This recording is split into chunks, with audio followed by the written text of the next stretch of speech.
The Ideal of Human Unity, Chapter 32, Internationalism. The idea of humanity as a single race of beings with a common life and a common general interest is among the most characteristic and significant products of modern thought. It is an outcome of the European mind, which proceeds characteristically from life experience to the idea and, without going deeper, returns from the idea upon life in an attempt to change its outward forms and institutions, its order and system.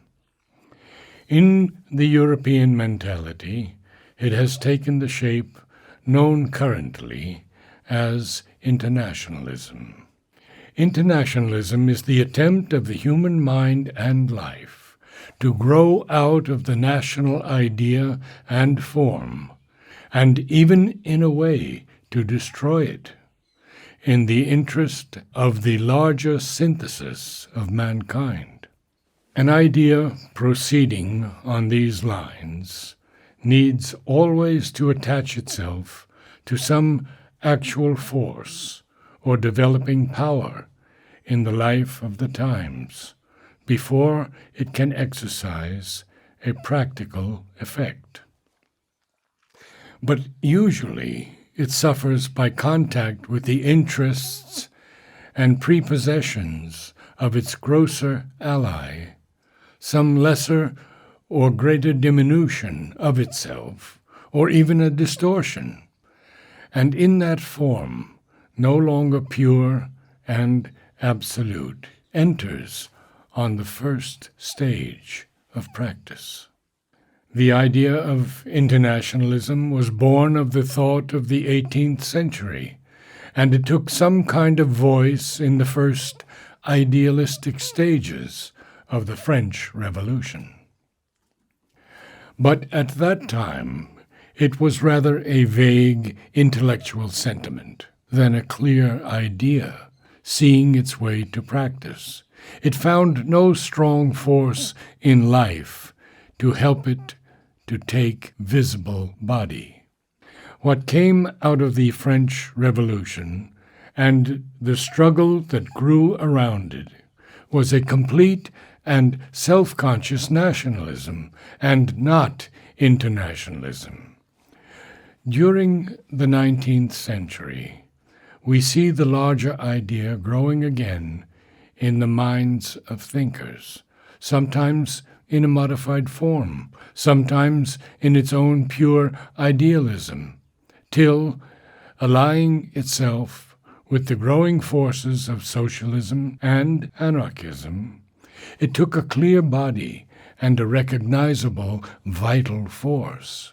In its absolute form, it became the internationalism of the intellectuals, intolerant of nationalism as a narrow spirit of the past, contemptuous of patriotism as an irrational prejudice, a maleficent corporate egoism, characteristic of narrow intellects, and creative of arrogance, prejudice, hatred, oppression, division, and strife between nation and nation, a gross survival of the past, which the growth of reason was destined to destroy.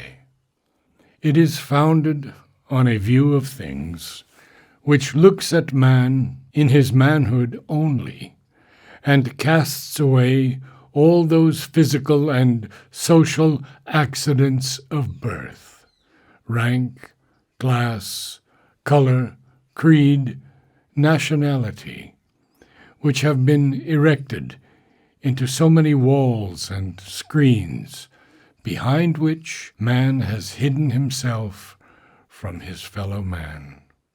He has turned them into sympathy-proof shelters and trenches from which he wages against him a war of defense and aggression, war of nations, war of continents, war of classes, war of color with color, creed with creed, culture with culture.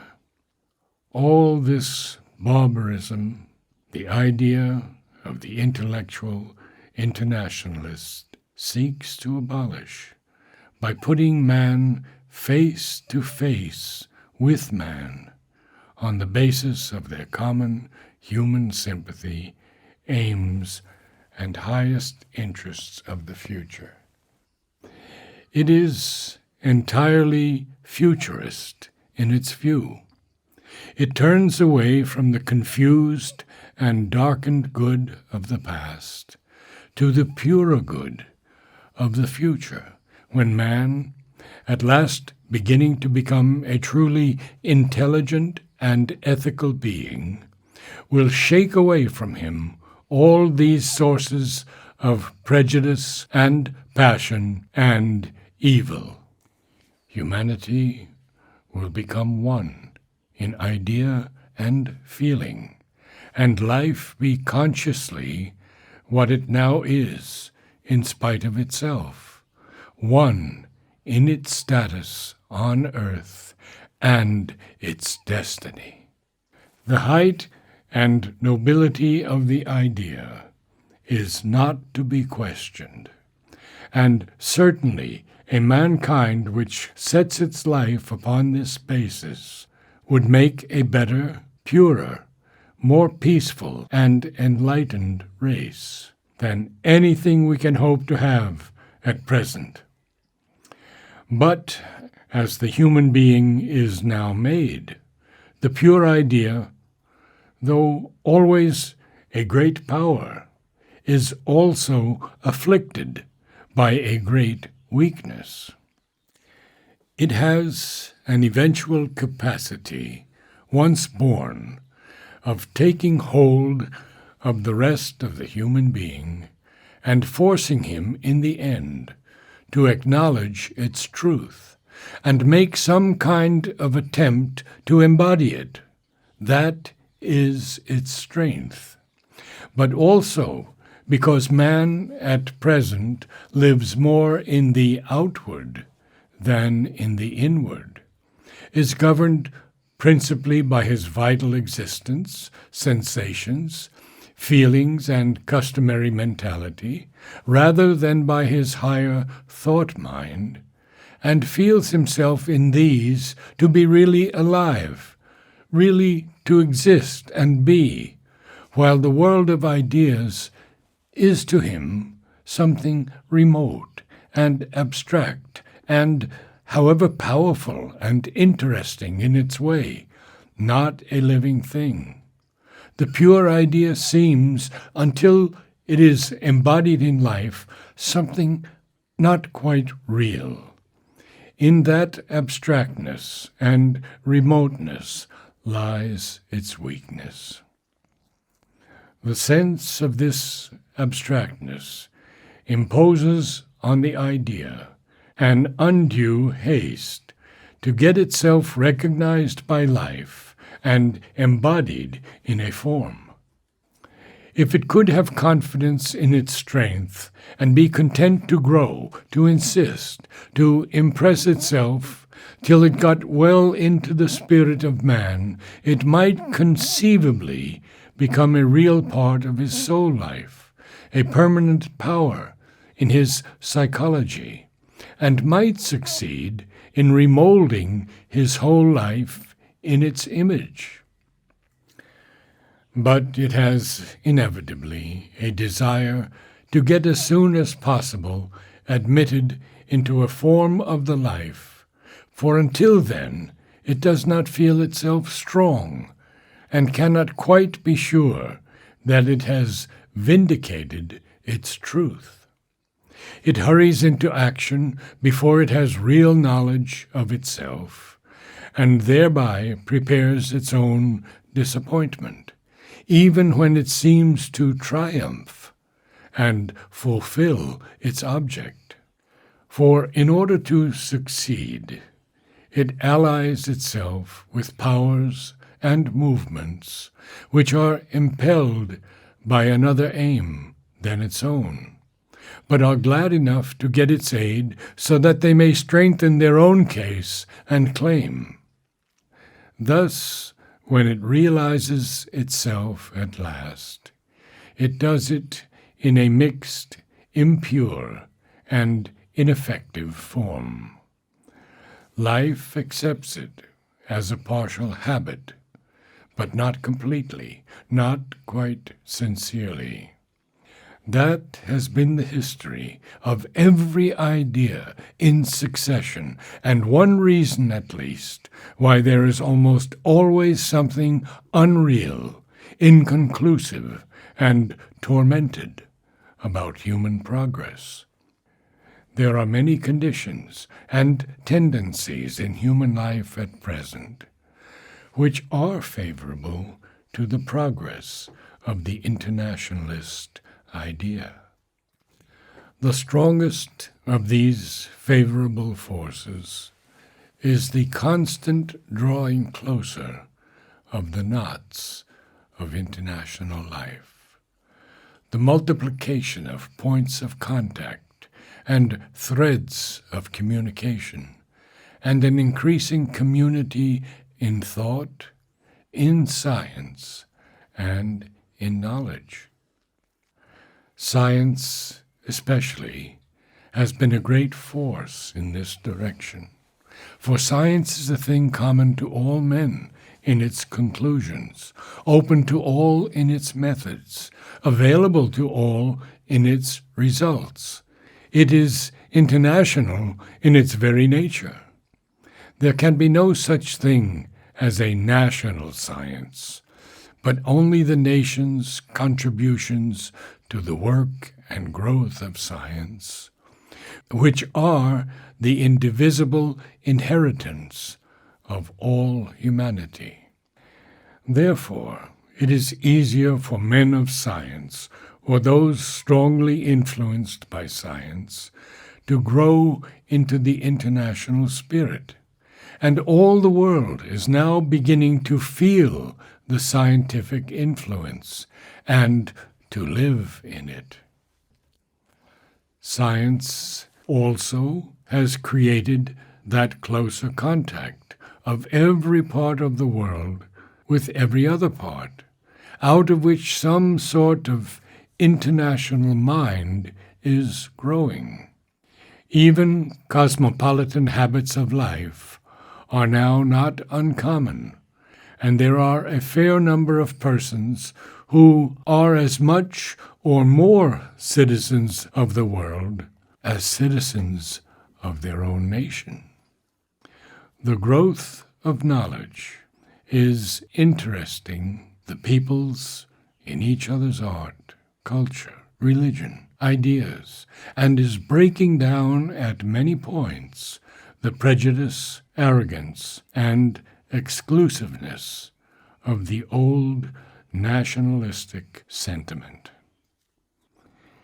Religion, which ought to have led the way, but owing to its greater dependence on its external parts and its infrarational rather than its spiritual impulses, has been as much, or even more, a sower of discord as a teacher of unity.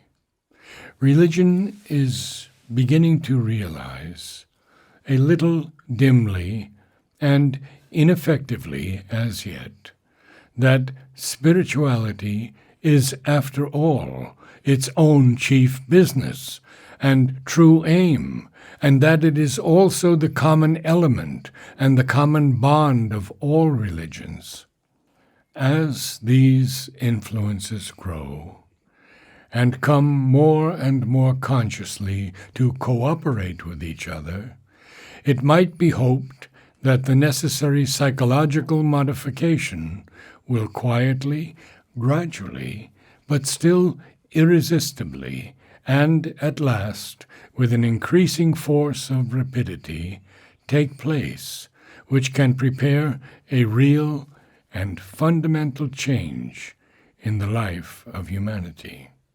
But this is, at present, a slow process.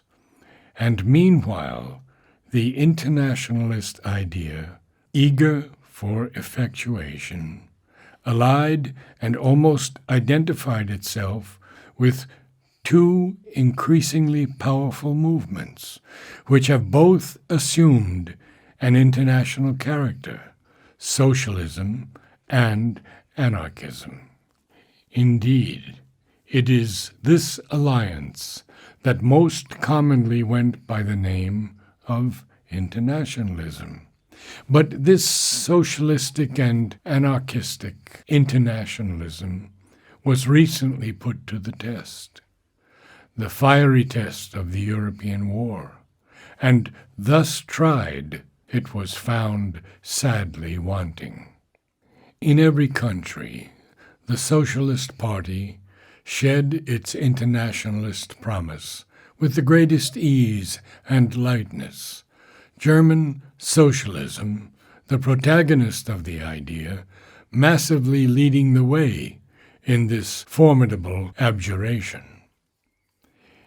It is true that a small minority in each country either remained heroically faithful to its principles or soon returned to them. And as the general weariness of the great international massacre grew, even the majority showed a sensible turn in the same direction. But this was rather the fruit of circumstance than of principle. Russian socialism, it may be said, has, at least in its extremer form, shown a stronger root of internationalistic feeling. But what it has actually attempted to accomplish is a development of labor rule on the basis of a purified nationalism, non-aggressive except for the revolutionary purposes, and self-contained, and not on the larger international idea. In any case, the actual results of the Russian attempt show only, up to the present, a failure of the idea to acquire the vital strength and efficiency which would justify it to life. It is possible to use them much more as a telling argument against internationalism than a justification of its truth, or at least of its applicability in the present stage of human progress. But what is the cause of this almost total bankruptcy of the international ideal under the strong test of life? Partly it may be because the triumph of socialism is not necessarily bound up with the progress of internationalism. Socialism is really an attempt to complete the growth of the national community by making the individual do what he has never yet done, live for the community more than for himself. It is an outgrowth of the national, not of the international idea. No doubt, when the society of the nation has been perfected, the society of nations can and even must be formed. But this is a later possible or eventual result of socialism, not its primary vital necessity.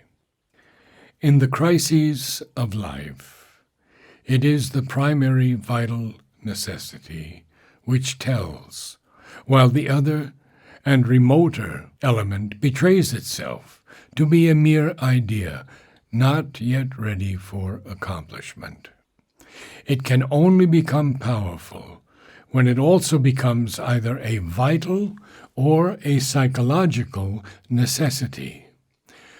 The real truth, the real cause of the failure, is that internationalism is, as yet, except with some exceptional men, merely an idea. It is not yet a thing near to our vital feelings, or otherwise a part of our psychology. The normal socialist or syndicalist cannot escape from the general human feeling, and in the test, he too turns out, even though he were a professed sans-patrie in ordinary times, in his inner heart and being, a nationalist. As a vital fact, moreover, these movements have been a revolt of labor, aided by a number of intellectuals against the established state of things, and they have only allied themselves with internationalism because that too is an intellectual revolt, and because its idea helps them in the battle. If labor comes to power, will it keep or shed its internationalistic tendencies? The experience of countries in which it is or has been at the head of affairs does not give an encouraging answer, and it may at least be said that, unless at the time the psychological change in humanity has gone much farther than it has now, labor in power is likely to shed more of the internationalist feeling than it will succeed in keeping, and to act very much from the old human motives. No doubt, the European war itself was an explosion of all that was dangerous and evil in successful nationalism, and the resulting conflagration may well turn out to have been a purificatory process that has burned up many things that needed to die. It has already strengthened the international idea and forced it on governments and peoples. But we cannot rely too greatly on ideas and resolutions formed in a moment of abnormal crisis, under the violent stress of exceptional circumstances. Some effect there may be in the end, some first recognition of juster principles in international dealings, some attempt at a better, more rational, or at least a more convenient international order. But until the idea of humanity has grown not only upon the intelligence, but in the sentiments, feelings, natural sympathies, and mental habits of man, the progress made is likely to be more in external adjustments than in vital matters, more in a use of the ideal for mixed and egoistic purposes than at once or soon in a large and sincere realization of the ideal. Until a man in his heart is ready, a profound change of the world conditions cannot come.